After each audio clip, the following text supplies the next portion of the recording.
Welcome everybody to another edition of BTS Live. That stands for Behind the Scenes Live, episode 29. We're getting close to 30 here. And I am very excited because I have a new mixer in the mix. So it's making my life a lot easier. But without any further ado, let me introduce my partner in this endeavor, Mark Rogers. Hey, Mark, how are you? Doing great. I know sometimes we talk about it, Marty, in my business, meaning the football business of content creation. This is supposed to be the dead period. So at the end of spring football and then leading to summer camp in August. But we are cranking out video content, audio podcasts nonstop. 8 more segments tonight. Baylor, UCLA, on and on and on. And agreed with a couple of football coaches at Cincinnati and SMU today who will be on Mark Rogers TV in the next week or two. Wow, you are a busy man, and it's funny when you first started doing the football videos. I mean, I'm a casual fan, so I don't really know, but for those of you who don't know, I mean, college football is a year-round sport, right, Mark? I mean, it does not stop. Yeah, when you end the season and then you go straight into recruiting with National Signing Day on February 5th, or usually the first Wednesday of February, and then you got to recap all that and you go straight into spring practice that takes us to May, and by mid-July the media days start for college football coaches and all the conferences. You've got a couple months there depending on how hard you want to hit it that you can kind of kick back, but of course that's the time for an outfit like mine to hit all the top 10 lists at all the different positions. We're trying to hit every position in the country. So we're talking about like 70 teams, 10 positions, 700 videos, if we can get to that many, plus all the previews. And I'm going to rank every schedule in the country and count them down. Yeah, we're going to go nuts. You are like nonstop. You are so busy. Jeez. And let me point this out. Not only do I have a new mixer, but I got much better visibility of the chat room. So before I know, I've had all kinds of problems putting things together here. So I can see already in there, Brad's already causing trouble with the Trout and also bringing up Pizza Joe's. So unfortunately, I don't have Pizza Joe's as a sponsor. Maybe someday, you never know. I leave that up to Stephen Haywood to handle the Pizza Joe's. Hey, Ross, how are you? So I don't have Pizza Joe's. So that seems to be a cult classic there. But anyways, let's get into it, Mark. And today's show, we're kind of roundtabling it today, about all the different video platforms. There's been so much news out there, either with new platforms being launched or platforms with news or added features. One of the platforms we're going to talk to right off the top is Facebook Live. There's been a lot of news about Facebook Live starting this spring, and then also being announced, a couple big pieces being announced at VidCon in Los Angeles just the other week. So Mark, and Stephen in the chat room, Stephen Haywood, kindly reminded me that Wirecast 7 launched as well. That's a whole separate show, and in fact, I know that, and I'll mention it here. Next week on Broadcast Now, which is Tuesday at 6 p.m. Eastern on TechBuzz Network, the techbuzz.net. I know we'll be talking about Wirecast 7 and all the cool features, and that's really a cool release for the broadcasters out there. But anyways, let's get into what we're going to talk about here. And Mark, I sent you some notes, a couple pages of notes. Going through and preparing for the show, I realized how much news has been breaking about live streaming platforms, and we could take this in any order, but maybe I guess we'll start with Facebook Live and kind of go in order here. But the big news, and this started back in the spring when Facebook released their API. So we're on Facebook Live right now, and the reason why we're able to stream in high definition, 16:9, with my professional gear, is Facebook opened up their API, which in my opinion, Mark, I'm not sure how you feel, I think it's a watershed event.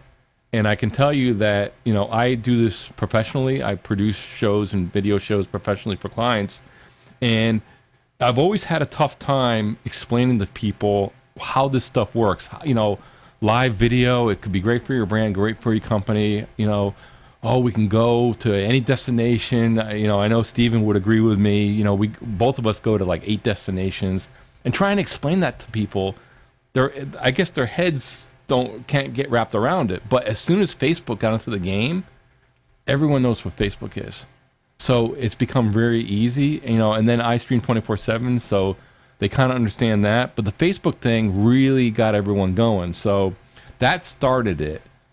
And now what they announced at VidCon, I believe last week, couple things. One, and we discussed it in pre-show, one, they are going to be rolling out a feature that allows you to bring in a second person on your broadcast. So right now, you can do what we're doing here. We're using professional gear and an encoder, and we're going direct to Facebook.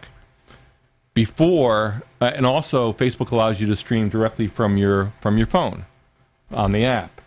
Now, they're going to allow a second person in. My question is, I'm not sure if it's just on mobile or if on the desktop or whatever, but Mark, is that something that, I know you've had your struggles. I mean, you started on Blab, and we know we'll get into Blab a little later in the show because that is part of the story here.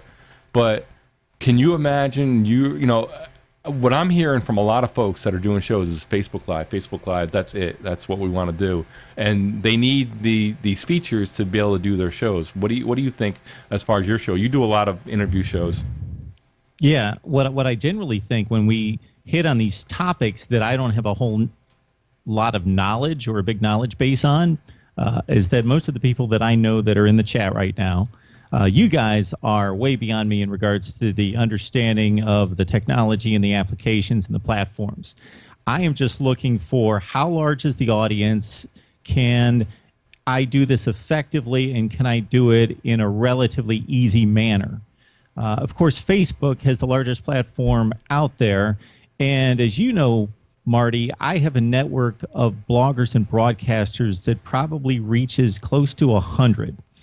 And most of the content that I'm producing these days, I bring in those experts from those particular teams and conferences, and we have a discussion. So I'm limited right now to having that two-stream ability. And with Facebook out of the mix in regards to that, then I'm simply posting the recorded video. But in terms of a live situation, that completely opens up the biggest platform in social media to somebody like me. Yeah, I mean, you can't argue with 1.5 billion people using Facebook worldwide. And of course, not all those 1.5 billion people have access to video, but I mean, I think the sheer size of their network compared to the next largest network, and I'm trying to think, I mean, is it Instagram? Is it Snapchat? I think they're all kind of in second place by about 1 billion. I'm trying to think, Twitter has like what, 400 million. I think Instagram just passed 500 million. I think Snapchat's in the 200 to 300 million. They're up and coming, but not even close to Facebook. So I think that, I think everyone, once Facebook offered the live video, I think that made a lot of sense for folks. And again, coming from Blab and now having to make that choice, a lot of people fell in love with Blab, and we'll certainly get into that. And there's very good reasons for that. But looking for another platform, and I agree with you. I think for starters, I mean, you can't argue with the reach of Facebook. And right now, and I will say to people, if you're looking to do video, even from your phone or any kind of live video on Facebook, now is the time to get started.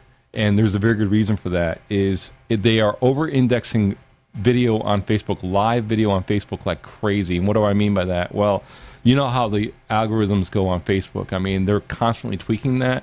And another part of our business, we do a lot of social media. So I'm in Facebook all the time. And I can tell you, if you're doing it for clients and brands, you want the attention. And Facebook has a great ad platform, and you can pay for reach. And frankly, I think it's a really good deal. But if you're getting that reach for free, and I can tell you doing these shows, I mean, I do shows for clients now, and we're in fact, there's one client we're doing that set up a brand new page, and I think we've done 3 shows, and it's just night and day as far as the reach they're getting, and they're getting, and then, now we bring an audience in, certainly, but it's unbelievable the reach, and I can tell you when people go live, it's unbelievable, so whether it's from your phone or whether it's with professional gear, I would do it now, because I can tell you my opinion is I think that you're going to see ads in videos very much like YouTube, because they're going to have to monetize the content. So they're getting you addicted right now, And I think part of the reason of bringing 2Up video is I think they're seeing with Google Hangouts, and to a lesser extent Blab. I mean, I'm sure they've known about Blab, but Blab, again, let's be real here. It's a small audience. It's a very dedicated audience, but a small audience. And I think they see some demand there, and Facebook has the resources to be able to experiment with it. So I think that's a big one. And then the other one with Facebook that's coming, and Mark, we discussed this earlier in the pre-show, is this whole idea of a green room. So right now, when I started the Facebook live video on today's show, I had to start it, and when I started, and we're live. And what the stories are coming out is that they're going to offer a green room, so, and also scheduling a show. So what that's going to mean is, say you have a show scheduled on Facebook, instead of going live instantly, you're going to be able to schedule a show like you did on Blab, like you did on Meerkat, and then you're able to gather people. And because that was kind of one of the feedback is, well, you go live, and then you're sitting there for the first 5 minutes saying, oh, welcome everybody, let's let everyone get in the room. And you're wasting 5 minutes of letting everyone come in instead of gathering everybody first and then going live and then having a countdown and all that stuff. So I would think that makes it more like a show platform for you. And if they get 2Up video, that might be something that you might want to experiment with. Well, yeah, that's what's going to be key for me, is the ability to download the video, the recorded segment, to have that available later. That's going to be huge for me, and that would be the make or break getting involved, I don't want to say exclusively, but to a more extended number of segments to Facebook Live, for me, would be the ability to download it, make it available on multiple platforms. No, absolutely. And you can, and for those of you doing Facebook Live video, you can download the video. The only, my only complaint about that from a technical standpoint is the video is very, very compressed, and it's a very small size. But if that's all you have, that's all you have, and it's still, the ability to download is still a good feature. But me personally, I probably wouldn't do it. But I'm just looking at the chat room here, and I want to thank Walter. Thank you, Big Gravity looks good on the website. Yes, thanks for that. I'm just looking at all the chats here, but yeah, I mean that's really kind of the news here, and the rollout schedule. From what I'm reading, it's going to come to. They're going to do very similar like they did when they rolled out live for the first time. They're going to roll it out to verified platforms first, and the timing looks like it's going to be sometime before the end of the summer, and then everyone else in the months to follow. So the question for me is this 2Up video going to be just on mobile, like you had with Meerkat, like you could invite someone in? Is it going to be a limited thing where you can only have them in for a certain amount of time? Is it going to be like You Now or Fire Talk, where you're able to bring them in and keep them in for the whole show, and like just like a split screen? I don't know. I don't know what that's what that's going to be like. But it's certainly going to be exciting. The other thing I want to mention about Facebook, two other things. One, on the mobile app itself, they bought an app called Masquerade, and for those of you not familiar with that, it is very much a Snapchat-like app where you're able to do filters, so funny filters and masks and things like that. And up until this point, it was just a app that you could either do video or photos and then share them later. Now they actually added a live component within Masquerade, and you can go live right from the app itself. Mark, for me, I mean, it's fun for about a minute. I mean, let's face it. I mean, same thing with Snapchat with the funny filters. Once you've seen them, and haha and whatever. But I mean, to me, it's like non-news. I don't know how everyone else feels. It's really not my thing. Getting back to Facebook, Marty, I don't know if you can answer this question. I'm guessing not, because this seems to be a little bit more of an extension of the video product and the live streaming, is the engagement. So we're talking about the largest platform in the world by far, and obviously it has all age ranges more so than any other platform. And this is where people are friends, technically. So are you able to engage with the person producing the video, producing the live streaming, I should say, is there going to be that engagement? I know that this is going to roll out in phases, Yep. so I would expect that down the road, but that would be another huge component. Yeah, I mean, right now, I mean, there are live comments when you go live on Facebook. You can engage, and if that's the only platform you're on, you can certainly follow it and comment along, and you can see it. And they even have the like. You can do likes and on all the emoticons that you have on Facebook, and they actually travel, at least on the mobile app, they kind of travel across the screen, so you can see where they're getting this from, Periscope and all that stuff. I do want to reference a comment here from Ross in the comments about Facebook Live video, and Ross Brand, who does a lot of shows and started on Blab, and he's using multiple platforms now. I know Fire Talk and Huzzah. We can certainly get into Huzzah later on Fire Talk. He does interview shows. He has several shows and does a tremendous job with them. He's really upping his game with Wirecast and things like that. But he mentioned that he gets over 200 views on many of his Facebook videos, and he just started using it.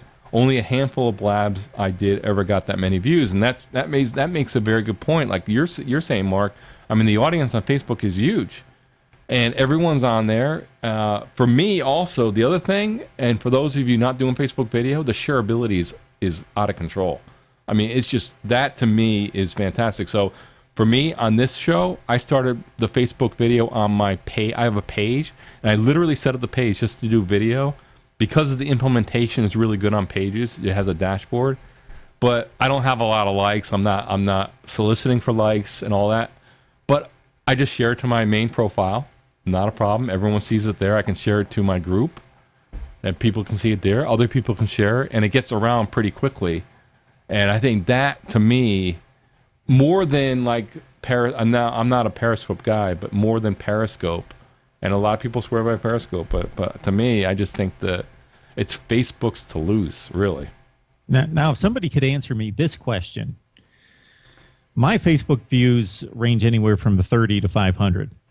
And I typically take my YouTube videos, I download them, I post them to Facebook as Facebook videos. And up until maybe a month ago, I would get the indication of how many views I got on that video, and that just stopped. Wow. I do not see the view total on any of my videos. Really? None. Well, maybe it's a setting or something like that. I don't know. I do want to say some of the comments. Peter from Cupbox Studios in the chat, and he's mentioning being able to do paid boosts with live video is great too. I absolutely agree, Peter. The cool thing is it gets right this minute, it's getting a lot of organic reach because they're over-indexing for live video. But yeah, you put a little money behind it, and boom, it accelerates it tremendously. And Ross says he hasn't started streaming on Facebook yet, but excited to see the views once I do. I think, Ross, what you're doing is uploading video to Facebook, and that's over-indexing too. So, Mark, I know you upload your shows that you do on YouTube to Facebook. Have you seen much of a difference between YouTube and Facebook when you've done that? Oh, boy, that's difficult to tell. The one thing that I will tell you is that the Facebook audience and view total is much more consistent than YouTube. On YouTube, even though I've got, depending on your perspective, either a large subscriber list or a small one, a little over 800, my view totals on YouTube are all over the place, anywhere from 50 to 5,500. Now, typically it's 300, 400, 800, something like that. But when I post to Facebook, it's very consistent, 75 to 150. Because it's reaching my Facebook friends, obviously, and that's more of a direct connection. What I've seen, and I'm taking us down a little bit of a trail, but on YouTube, very few of my subscribers watch the videos. The video views are coming from other people. That's really that must be coming from search, and that's another thing that YouTube brings to the table, and that's a good segue to the next topic we're going to talk about, and that's YouTube Live. And again, everyone's talking about Facebook Live. That's the new kid on the block. It's the big behemoth. 1.5 billion regular users worldwide, and certainly they have the resource. And then whatever they go after, they're going to go after. But YouTube's been around for a long time, And let's talk YouTube Live. Let's talk Google Hangouts on Air, and the value there. I think that people tend to forget that YouTube is still there. They're still alive and kicking, and they're very valuable. And Mark, I think you bring a very good point about probably one of the big advantages of YouTube Live or YouTube in general, and that's search. It is owned by Google. Google is the largest search engine in the world, and YouTube is basically a search engine too for video, and that's the second largest search engine in the world. And so that's a huge advantage. And I think the story you tell, Mark, is a great illustration of, certainly you can get subscribers, but if you're doing videos, especially for things that are being searched for, and a lot of your stuff, you do a lot of breaking news stuff right now, and again, you're naming them properly, you're putting the proper keywords in the title and the description, and again, you've done videos, and you can probably describe this process where you've done videos where maybe a playoff game, and you literally are doing the video with the TV behind you as the game's closing out. You're doing like a 5-minute video, and you're getting it up on YouTube, and you're seeing results, right? Yeah, because obviously people are searching for post-game content, whether that be player comments or analysis like I give after the game is over. So we know that the process of the uploading takes a few minutes. So especially if the game's well in hand, I'll jump on there sometimes with 45, 50 seconds left on the clock.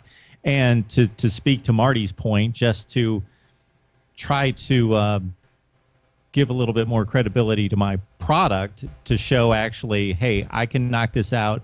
The clock's ticking down. This is a dry run. This is one take, and here you go. And this is analysis, instant analysis. And then if somebody's watching it 3 days later, they can see, okay, this guy said that this is instant analysis. It truly is. There it is. And yeah, to get off the record and then jump back in to put in the tags and the description and do all those things and see 8 views, 17 views, 24 views, and boom, boom, boom, and you see the acceleration. And some of my most watched videos have been because it's breaking news, meaning typically the end of a game, and people are they're searching all over the place for as much content as they can get after that particular event. And for me to beat other content creators to the punch and get my video out there is, I think, key.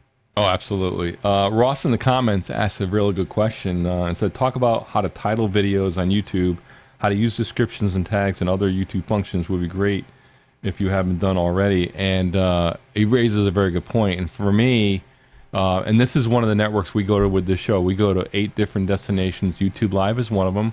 We're playing replays and 24/7. But speaking to that, I think that's a huge advantage that YouTube has, frankly, is the search. And you just illustrated it, Mark. People, you're doing, and not, again, I always say this, I know you don't necessarily agree all the time, but you have a tremendous talent to be able to just rip off these videos. I'm amazed that you're able to do this with the TV in the background. You literally, it's one take because you're using it as a backdrop. So if you don't get it right, it ruins the whole shot. And you're just like, boom, doing the recording, doing your analysis, your quick instant analysis, literally packaging up and uploading it directly to YouTube. And speed wins. You work at ESPN, you know how they turn around video to get the site, and that's a priority. Is speed wins. You have to get it up there because people are going to be checking instantly for that.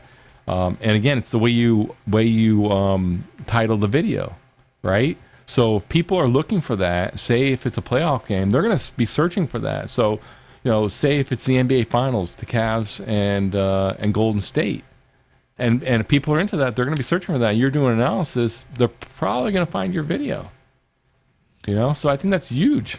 Yeah, and with some of the other platforms I've worked with, let's see, an SI subsidiary, Fansided, Saturday Blitz is their college football platform. So I wrote for them for 3 or 4 months, and working on WordPress and having them talk me through and talk through all their writers through tutorials on how to tag the videos, how to title the videos, what key terms to use in the first paragraph, and doing all those things that are going to help the search engine along, I think has aided me in most of its common sense, obviously, but there were a few key things in there that I was able to apply to what I do because of what I picked up from them.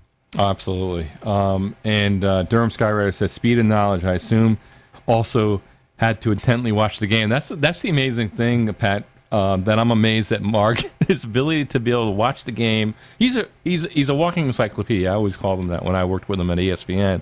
But able to watch the game and put it all together, and again, that's a true pro doing it and putting it together. That to me, I remember when you first started, Mark, doing your videos. I mean, that I always marveled at that when you tell the story. In fact, we'll have to do that again. Tell your story from the very beginning because I think it's very inspiring. I don't think a lot of people have heard it.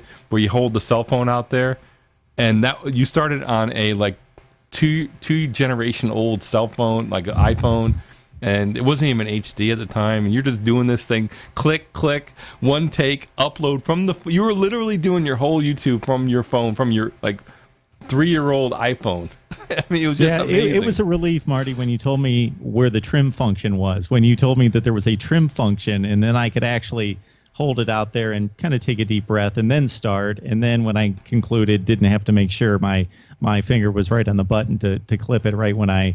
That trim function, that was the saving grace. I knew that was that. Yeah, I knew that was big for you. The one thing I'll say real quick to Ross now, don't let this secret out. But there's many times that I'll knock out 3 post-game videos of 3 games going on basically at the same time, and I pretty much am locked on one, and the other 2 I'm cutting to during commercial breaks, and just basically because I've got the box score up and the game recap.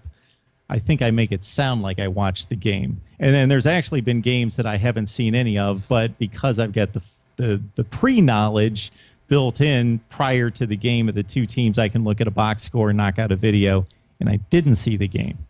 There you go. Brad says trim, that's a 70s word, so we're old, so you know that, Brad. Anyways, Peter from Cutbox Studios mentioned he was at VidCon. He's saying there was an entire session at VidCon last week of how to leverage YouTube analytics. The room was packed. They had to close off the session, and that, in fact, that's a huge advantage that Google and YouTube bring along. I mean, Facebook analytics, and I think someone mentioned it earlier. I think Ross might have mentioned it. If you stream from your page, the analytics, and Mark, I'll have to show you this because I'm not sure if you have a page. We'll have to get you set up. But the analytics on that thing are tremendous. I mean, they literally show, and very similar to YouTube, where they show a graph. And they show where people joined, if people stayed, where people dropped off. Facebook does a very similar thing where it's kind of this viewing graph where you can see the time spent. I mean, you work in TV, time spent viewing is everything. So you can see where and then maybe you can pick up some key data as far as, okay, did people drop off here? Did they not find it interesting? So I think between Facebook and YouTube, it's a real battle. But the analytics, and Peter's absolutely right, that is going to play a key role as far as understanding, okay, is this resonating with my audience, especially if you're doing content for a business or you hope to make money from it. I mean, time is money. You have to make sure that you're creating content that resonates with your audience, and those analytics are very, very important. Just to go on a little bit with Facebook Live, as you know, and here's another advantage of Facebook Live, at least from the desktop, is it integrates with Google Hangouts on Air. And Mark, I know you have intimate experience with this, where Google Hangouts on Air has been around, I think, since 2011 or 12, and it allows you to have multiple people, I think up to 9 people, although I wouldn't recommend 9, on the screen at the same time. That uses like a little film strip, as you know. And you're able to broadcast on Google Hangouts platform. But the cool thing is it automatically gets propagated and streamed over to your YouTube account and goes out as YouTube Live. And I think that's a huge advantage. And then it gets recorded and saved, and it becomes part of your YouTube library. So I know, Mark, you've had experience with that. So is that something that you would recommend to people get involved with?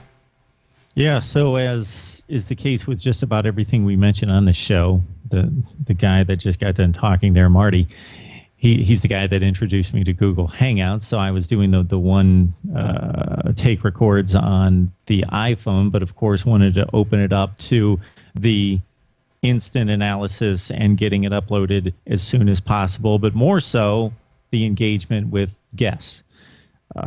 So I've been very pleased with Google Hangouts. Sure, there was a time when they were really iterating the platform and changing things and moving things around, and it was difficult to find things. And I threw my hands up in the air a number of times and called Marty because I couldn't find things, and it made it difficult. But everything taken into consideration, it's extremely reliable, and it's been a good thing for me. So you're telling me, so what is the difference between Google Hangouts and YouTube Live? What am I missing there? Well, I think Google Hangouts is kind of the platform, the multi-viewer, multi-person platform, kind of similar to Blab, and Blab we'll get into next, and that's a whole nother story. But that's a multi-purpose, a multi-person platform. So if you're doing shows where you have a panel discussion, or if you're doing interviews, that's the platform to use. It enables people to call in. You're doing it right from your laptop or your computer. Doesn't take any special equipment other than a computer to do, and a webcam. So it's very, very easy. And then YouTube Live, Mark, is the actual platform. It's the live portion of YouTube. So as an account holder, and anybody can implement this. You just have to verify your account, meaning that you just have to prove who you are. Just very easy steps. Anybody can get the YouTube Live to work. But what that enables you to do on the YouTube Live side is not only use Google Hangouts as the production platform, but it also allows you to go directly to YouTube itself through an encoder. So the platforms I'm looking at for the show are all going to be professional RTMP, meaning real-time media protocol platforms that I can stream directly, that I can send an encoded stream to, that I can use my gear here, switch the show, and send it right to the platform itself. So that allows you to do that. So Google Hangouts is the platform, it's a production platform, and also you can go to the Google Hangouts or Google Plus page, and you used to be able to see the Google Hangouts on Air from there. But think of it that way. The Google Hangouts on Air is more the production platform, and the YouTube Live is the actual distribution platform itself. So that's really the difference. The other big news with YouTube is mobile. During VidCon, they announced that, and a lot of people thought it was going to be called YouTube Connect, but apparently what they're going to do is they're going to add the ability to go live from the mobile app, from the YouTube mobile app. Very similar to Periscope and a lot of the other mobile apps. You're going to have commenting, very similar to Facebook, and you're going to be able to go live. No word on whether you're going to be able to bring other people in. But it sounds to me that it's more Periscope, and it sounds to me also that almost all these different companies and platforms are literally, it's like a gold rush, literally jumping on that live bandwagon, so that I think they're afraid they're going to miss it or something. I don't know, but anyways, that's the big news there. Mark, let's get into another platform that you may or may not, kind of a love-hate relationship with this platform. A lot of people in the chat are probably familiar with this platform, and that is Blab, blab.im. Blab, blab, blab. Let's get into Blab here, right? So a lot of people in the chat right now, I think, got their start on Blab with video production, video streaming. And let's talk about some of the good stuff before we get into some of the criticisms and where they're at right now. And also some of the issues you've had with Blab. But Blab, move on. And I cover this really as a point of reference. But Blab, I think it started last summer. Blab is a little over a year old, or maybe a year and a half old in total. It's a very cool platform. It allowed you to have up to 4 people on screen, use what's called WebRTC. A lot of these platforms use this technology, in-browser technology for video. And what that means is it's peer-to-peer video. It's right in the browser, no special plugins, no special equipment needed. And it's peer-to-peer, no delay or very little delay with the video. So that's a good thing, right? The things that Blab did right, they created a great community. It's small, but a very good community that Blab created. The things that they did wrong is they did not support that community.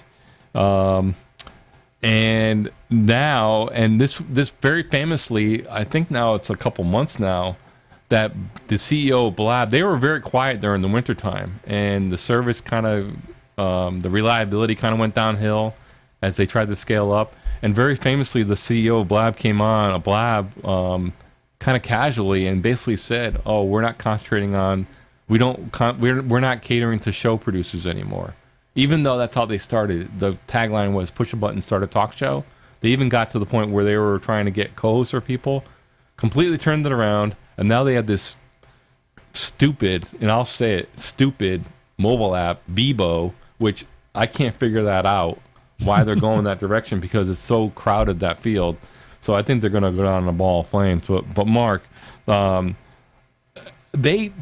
me, I can't figure out why they would abandon that. They cracked the code in community. To me, that's the hardest thing. I mean, Google Hangouts been around for a long time. The community there is very difficult to get around, and I know the chat room's going crazy here with all the blab talk. But the community, they did a great job, and they just abandoned it. And now I realize. Now here's the other thing people learned: video's expensive. It's they tried to do it for free. It's expensive, and we'll get into another platform that's very blab-like that you have to pay for, and there's a good reason why you do. But Mark, what's your feeling on? Let's and I won't spend too much time. Let's. What's your feeling on Blab? What's your experience? The good, the bad, the ugly. I don't know. Where do you want to start? So you were excited about Blab, as you noted last summer. I'm guessing that I jumped on about a month after you because you led me to the platform and thought that it would be perfect for some of the content that I create. And when you said love-hate relationship off the top, Marty, that couldn't have said it any better. But typically when we think love-hate relationship, we think love-hate at the same time, kind of back and forth. For me, it was like all love at the beginning and then all hate now, maybe, because, I love the multiple shots. So if you're familiar with Google Hangouts, unless there's something I'm missing here, you can either have the choice of voice-activated audio, so whoever's speaking has their shot on the full screen, or you can direct or cut it and control the shots back and forth.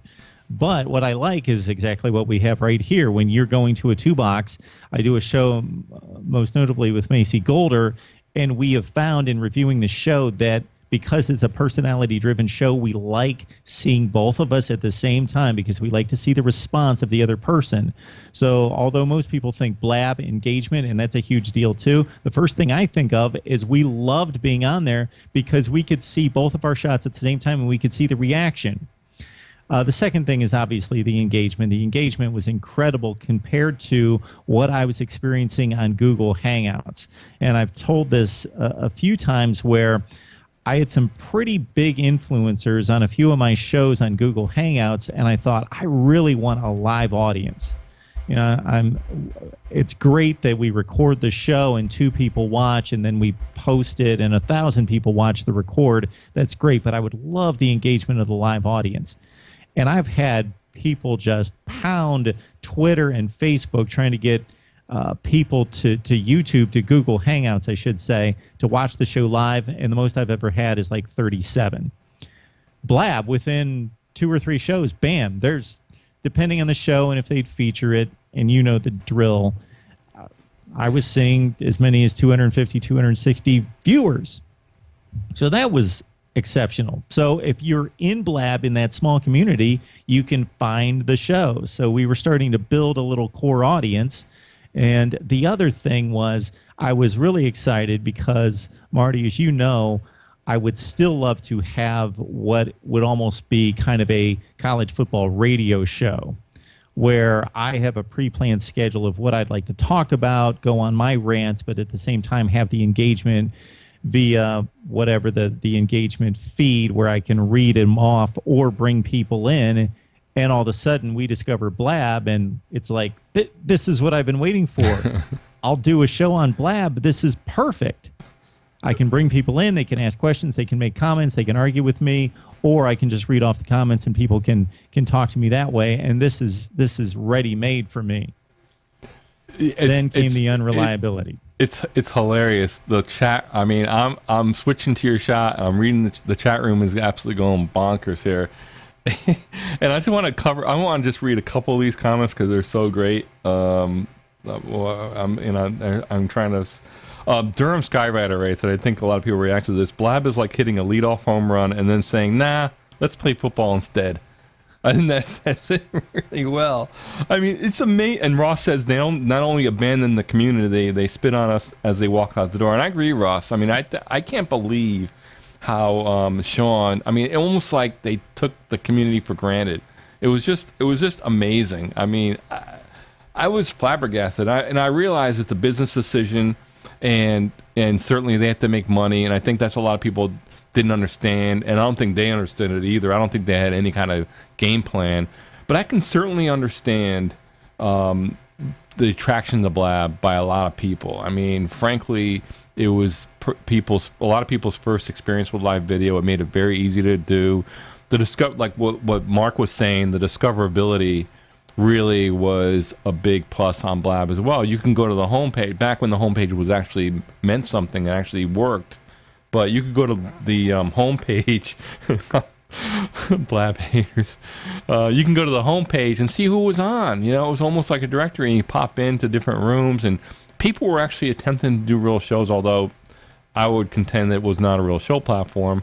But again, it was a beginning platform. People did stuff, and people really got into it, and the community was there. And I met a lot of great people on Blab. You know, I know a lot of people in the chat room that are talking about Blab right now did, so that's a plus.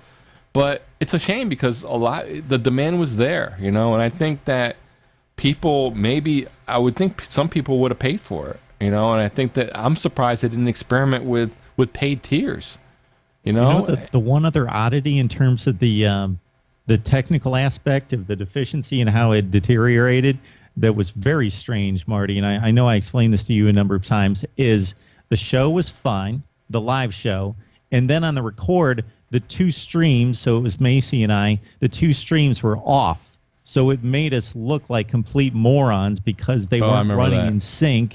And so it was like 5 to 10 seconds off. So she'd be talking over me before I was even finished. And if somebody's just watching the record, they're thinking, unless they're a little bit more savvy to think, okay, there's something wrong here, they're thinking, well, these people aren't even listening to each other. Yeah, I mean, that was more of a technical thing. I mean, I think that's just a deterioration of Blab. They just didn't care, and they didn't really put attention. And now it's a complete mess, you know. And it's funny. I love the comments here. Ross says Blab gave people tears, as in crying tears, not tears as in tears of service, and which is good. And Tech with Chad goes, great thing I discovered this group of people that have taught me so much since I've access. I don't need Blab anymore. Thank you, Chad. I appreciate that. So I want to get off Blab here, but that's a lost opportunity for me. I can't figure it out, and I know we're up against time here, so I want to get to this next platform here, and that is probably the most Blab-like platform that I've seen, new platform that I've seen out there right now that I'm aware of, and that's Huzzah.io. It's spelled Huzza.io, and I know a lot of people in the chat room are familiar with that platform. And I think the difference here with Huzzah, and I'm going to work on bringing up the webpage here just so you guys can see it, but I think the difference here with Huzzah is they've taken a different approach, right? So you can have up to, it's still WebRTC, you can have up to 6 people on the screen at one time. It's responsive. It's very much like a peer.in. And I'm just going to show you the main feature of this service. The thing that they did differently is they did this. They actually created tiers, and they realized early on that it costs money to do live video. So you can see on the screen here, I just pulled up their page, and while you can go free on Huzzah, it's still for more meaningful features, you have to pay for it. And I think that says a lot as far as what the reality is for live streaming. I mean, I think a lot of people kind of got sucked into the fact, oh, it's free. Oh, you know, the Google Hangout model where they have the resources, and I can't imagine Google charging for it because they get too much data from people being on live video and using their products. Same thing with Facebook. I don't think you'll see a pay-to-play as far as the actual production.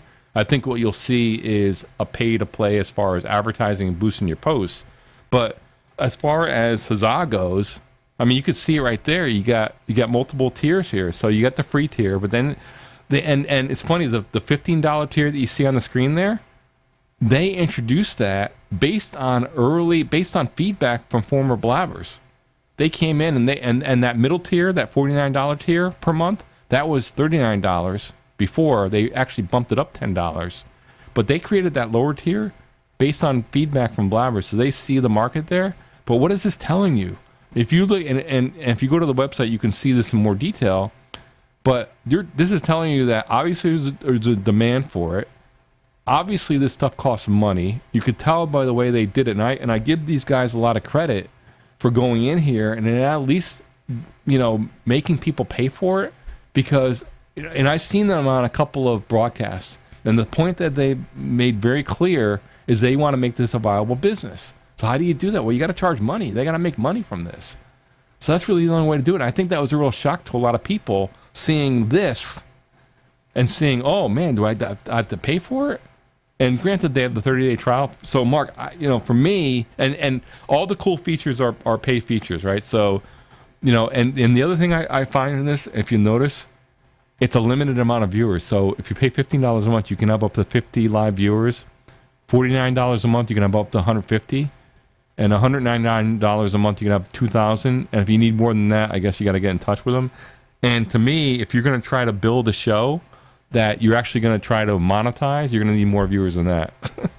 So, I mean, this is good for smaller shows, but this is what this is telling. And also, they're very clever as far as what they include on the paid platform. So multiple hosts, you got to pay for that. Embedding, which is a real good feature, you got to pay for that. All the good stuff you got to pay for, right? So, and I'm just seeing that a comment from Ross saying, what do you think of the quality of Huzzah? I like professionalism and business approach of the founders, so I don't feel confident in stability. And Ross brings up a very good question, and also, for the benefit of Mark, because Mark, I'm not sure if you've seen this platform yet. You might not have, but it's very blab-like. And to address Ross's comment, it uses WebRTC. And I think that's what people have to be aware of. All these platforms use some form of either WebRTC or RTMP. So, and the service I use is I always go RTMP. I always produce the show here. I encode it and send it out, and then I'm in control of the whole process. And I'm gonna be able to produce high quality HD video, good quality sound. But with WebRTC, first of all, the audio is half duplex, meaning that only one side can talk, only one person can talk at a time. So if you noticed on Blab, and Mark, I'm not sure if you ever noticed this, where if two people tried to talk at the same time, you'd have that competing, and then one person would overcome the other person. That's because only one, it's half duplex, only one stream of audio can be going on at one time. Full duplex, like Skype TX. I'm using regular Skype, but Skype TX is full duplex, meaning that you can have a conversation back and forth. Like on Stephen Haywood on the Tech Buzz, he uses Skype TX. And if you notice, we did this on a show not too long ago where we all talked at the same time to demonstrate it. And that's where the professionals use. So I'm assuming, based on my experience, that Google Hangouts, Marty, is also single duplex. Because you cancel each other out when you speak. Yes. In fact, the new version of Google Hangouts is WebRTC. So it doesn't require a plugin, at least that's my understanding of it. And then to finish up Ross's question, the video quality, again, it's peer-to-peer video. So it's going to depend on the quality of your connection and everyone in the I don't know what you call Huzzah. A Huzzah? I don't know. In the show itself, it's going to depend on their connections because it's browser to browser, peer to peer. And while everyone loves the real-time video, there's a price to be paid, and that's why with RTMP, there's always a little delay. Now on my BitGravity feed, it's only about a 2-second delay. I mean, it's a high-quality paid CDN, so they got the right infrastructure in place. But there's always going to be a little bit of a delay when broadcasting high quality because of the buffering. Now, I got to say, Marty, that the one thing that the paid platform would force me to do, and this is probably a good thing, is that instead of just saying, okay, this platform looks nice and it's user-friendly and I can work with it, without really knowing the reach and the niche and who's it reaching and the payoff at the back end, I would just use it. But you introduce the paid element to it, and I want to know. I want to do my research to find out, okay, who's watching, what are they getting out of this, what's the potential of this product, and so I would do a little bit more legwork, knowing that my money's being invested wisely.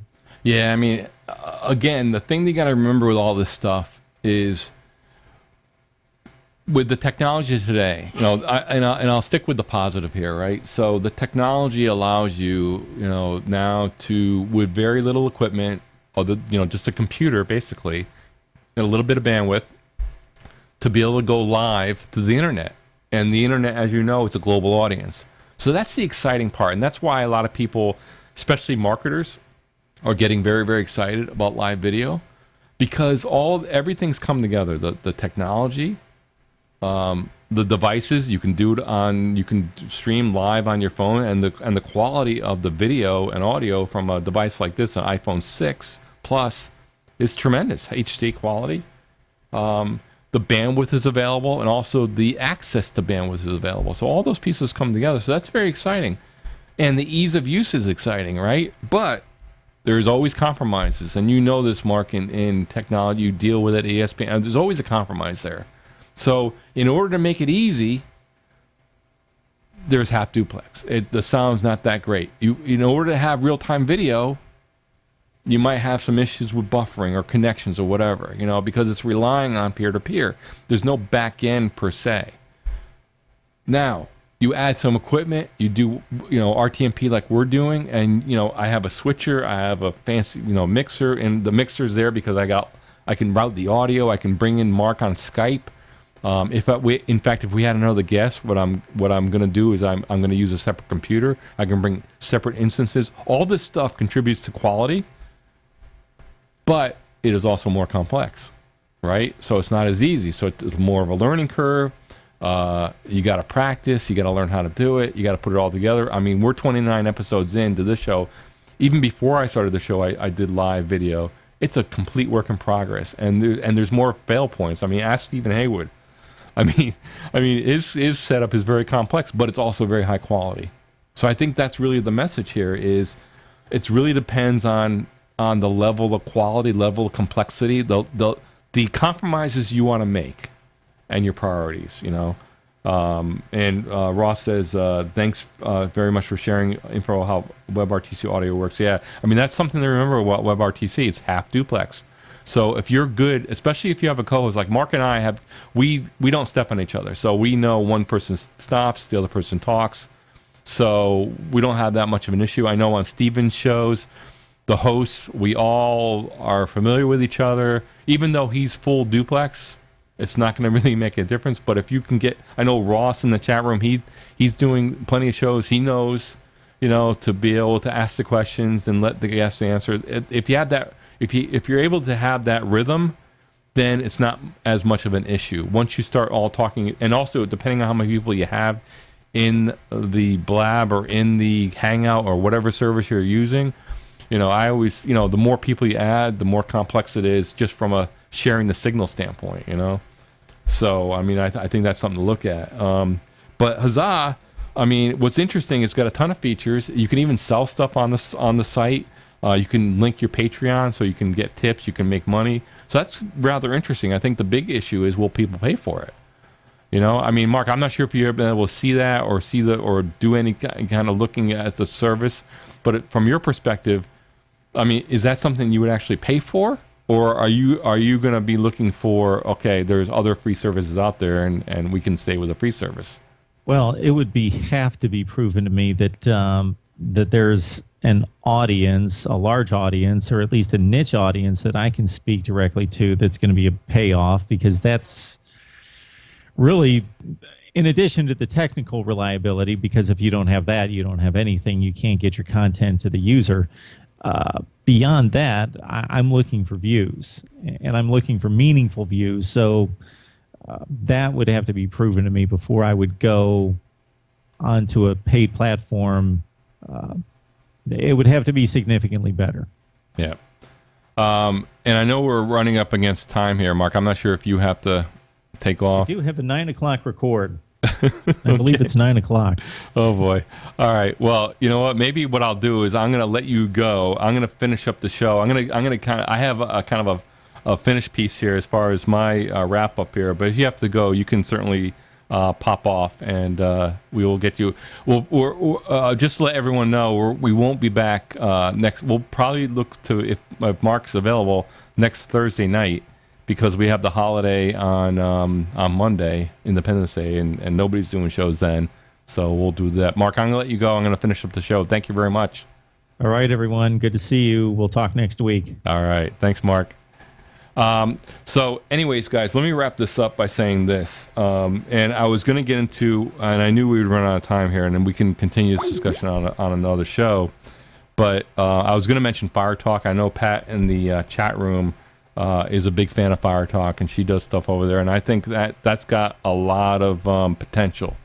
The cool thing about Fire Talk, and I'll just cover it briefly, another WebRTC platform, another platform that you can bring up to 2 people in. The cool thing about Fire Talk, now, while it doesn't have the discovery per se as much, and I think they're working on it, it's still a fairly small community, but you can have a channel, and when you're not live, I think the cool thing about Fire Talk is you can actually load up a YouTube playlist to play when you're not live, and it plays linearly. So it plays like a linear network. So people go to your channel, it's already playing. So that's kind of cool. It's kind of what I do right now. I actually broadcast my replays 24/7 on my landing page and into multiple destinations, but I'm doing that here with a computer, with Wirecast, with a playlist of my own bandwidth. So Fire Talk gives you that, and it makes it very easy where you don't. It's kind of in the cloud. So that's another very worthy platform. They've been around for a little while now. I think they've been around for at least a year or two. And they also allow RTMP, direct streaming, which is always attractive to me. And the other cool thing that Fire Talk has is you can stream and make your shows available for everybody, for subscribers only, and you can even charge for your shows. So you can actually do pay-per-view. And the only thing is Fire Talk, I think, takes a small percentage, but interesting take. And I think that's kind of the thing now we have with these live streaming platforms, is that, I think the advice I would give to people is, do not get married, do not get romantic about one single platform. Now, I know it's a temptation, especially folks that are just starting to get involved in producing live video, because it is complex, and a lot of these platforms make it very easy to get up and running. But the caution is, and the thing you have to be aware of, if you do that, then you become dependent on the platform itself. So a lot of people that started on Blab, and because of all the cool features with the community and the 4 people and the ease of use, now Blab is kind of going down, and people are scrambling out to move to other platforms. And again, I know there are people in the chat that are working toward kind of doing their own thing, which is a good move. I know it takes a lot of time, but just be aware of it when you're there. And what I would do is, I know a lot of people don't have the setup I have and Steven has. Totally realize that. I would make the suggestion that you get familiar with multiple platforms. I can tell you that Ross is doing that right now. He uses, Ross, you use Huzzah, you use Fire Talk for various shows and various purposes. And what's great about that is that you're getting familiar with multiple platforms. So in case one goes down, you have another backup, and you can switch back and forth. So that's a really good move. I think that's a very smart move. I mean, the way I would go, I go direct, and we've talked about this before. The way you do it, we produce and stream and record everything locally, just like I'm doing here. I stream to multiple destinations with this show. I will say that Stephen Haywood is the inspiration for my setup and how I do things. He really showed me the way as far as quality production, quality content, quality presentation, taking the time to do it right, to build it up. If you fall down, if you have a little trouble, pick yourself up, keep going, work out the problems, troubleshoot, build as you go. I told you guys I just got a new mixer, which is great, so I upgraded there. I'm continuing to upgrade. It's a building process. But the thing for me is I control my whole process. So I've gotten to the point, and again, it's not an overnight thing. It's taken years to get to this point, and Stephen can tell you. But I'm to the point now where I have a really good switcher, really good signal flow, work process here. I'm recording locally. I do everything here. I can bring my guests in, and I go out, and I can switch up to the various platforms that I want to stream to. So say if one of the platforms that I stream to now goes out of business, and what is Brad saying in the chat? Marty kicked Misty to the curb for his new mix. No, not quite that bad. But if one of the platforms I use goes down, not a big deal. I can go to another one. If a new platform comes along and they offer RTMP streaming for free, I can use Joycaster, and I can add that in as a destination, and boom, I can try it out. I'll tell you a good example of that is I'm streaming to you now, right now. And that's that's not necessarily a new platform. That's been out for a while, but it skews very young.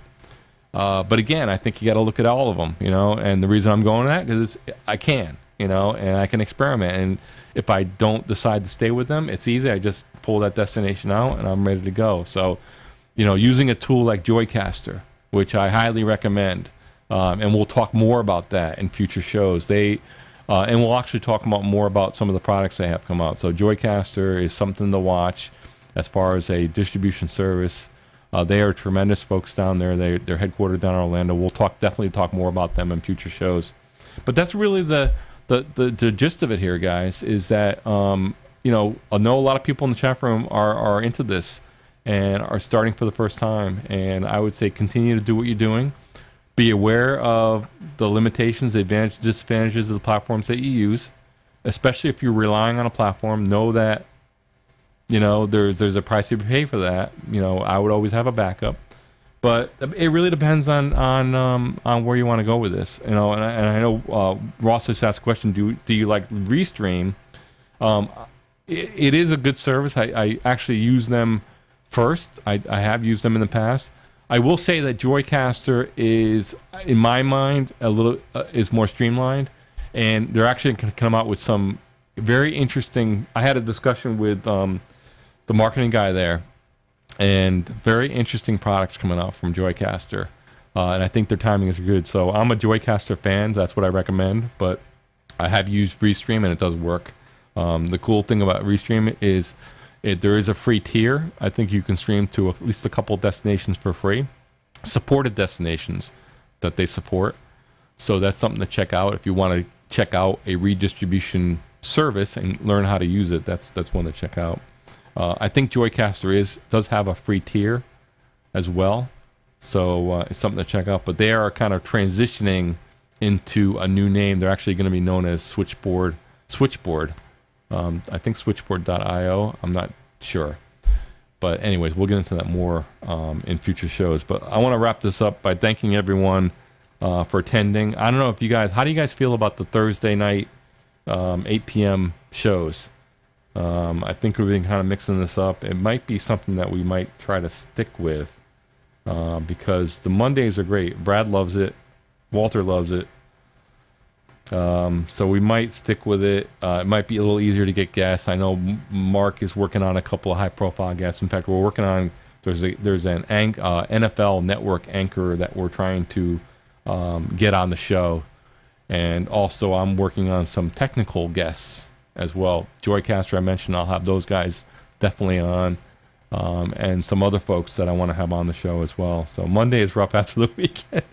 Brad makes a good point, and it's a little rough for me too, coming into Monday. So it kind of gives me the week to prepare. So I think hopefully maybe we'll end up sticking with Thursday. But anyways, want to thank everyone for coming. I do want to remind everybody that if you haven't checked this out, we have our site btslive.com. And let me put the lower third up for you guys. BTSlive.com is where we broadcast our shows live, at least for now, every Thursday at 8 p.m. And you can see not only when we're live, but we also play replays 24/7 on the landing page itself. The bit.ly link you see there, bit.ly/BTS email, is our email list sign up. And I invite everyone to sign, if you haven't already, sign up for our email list. I don't spam you. In fact, I haven't sent out any email yet. Really the purpose there is not to rely on any Facebook group or anything. Have a backup to be able to get to you guys, be able to let you know what's going on.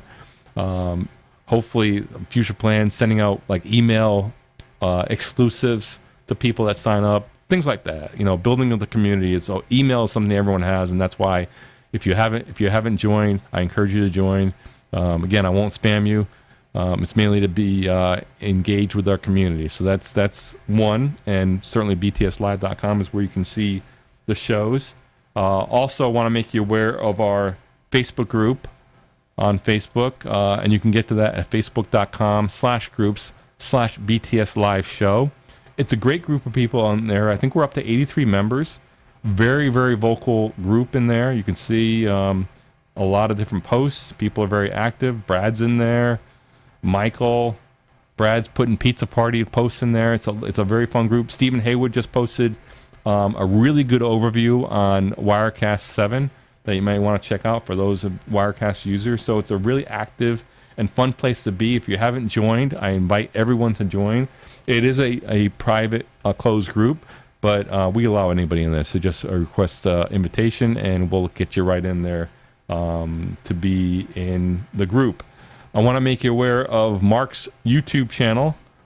That is youtube.com/MarkRogersTV. Mark does a lot with college football, as he mentioned during the show. He is prolific as far as his content. So if you're a college football fan, you want to check that out. He does a weekly show with Macy Golder called the Mark and Macy Show.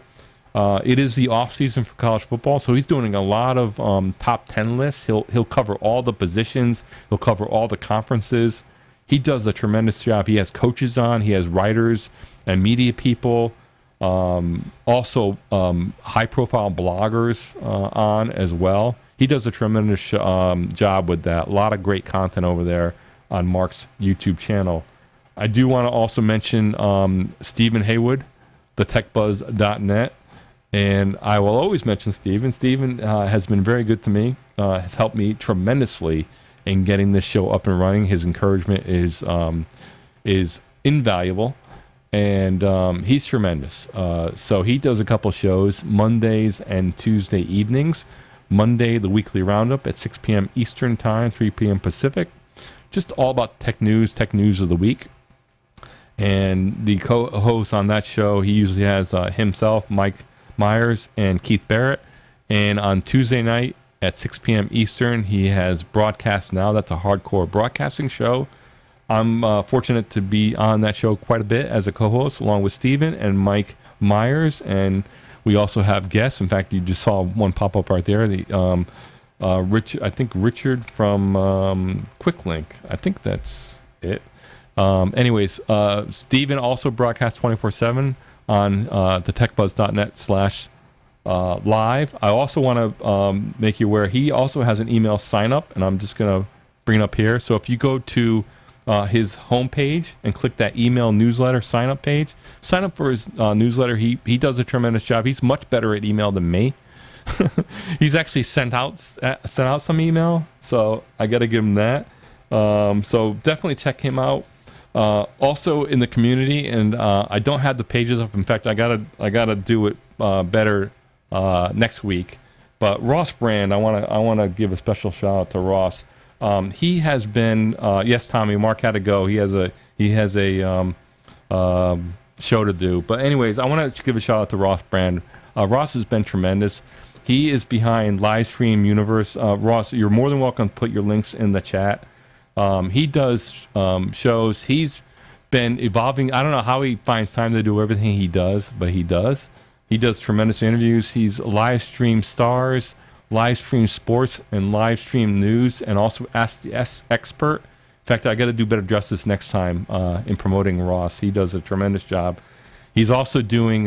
He's also improving his. He's working on his production flow. So he's a Wirecast guy. He's working hard. I love seeing that. So he's a guy that you want to definitely check out. Love Walter. You love Ross's promos. Absolutely right. And Ross put the links in the chat, guys. So if you want to check those out, He's doing a tremendous job, and again, he's putting the work behind it and building it, and that's what it's. And you can talk to him, and he can tell you the story, building process and making it work there. So, want to thank him as well. Thanks, guys, again for coming to our show. It's been tremendous. I think this Thursday night works pretty well. You're absolutely welcome, Ross. You're doing a great job with that. This has been a great show for me, and I hope you guys got loved it. We didn't get to everything. I want to cover Fire Talk, but we'll do that in a future week. But I want to thank everybody for coming. We'll be back. We're going to move the show again. Monday's a holiday in the United States, so we're going to move the show again to next Thursday night at 8 p.m., 5 p.m. Eastern Time. We will be back then with another edition of Behind the Scenes Live. Thanks, everyone, for coming, and we will see you again next week.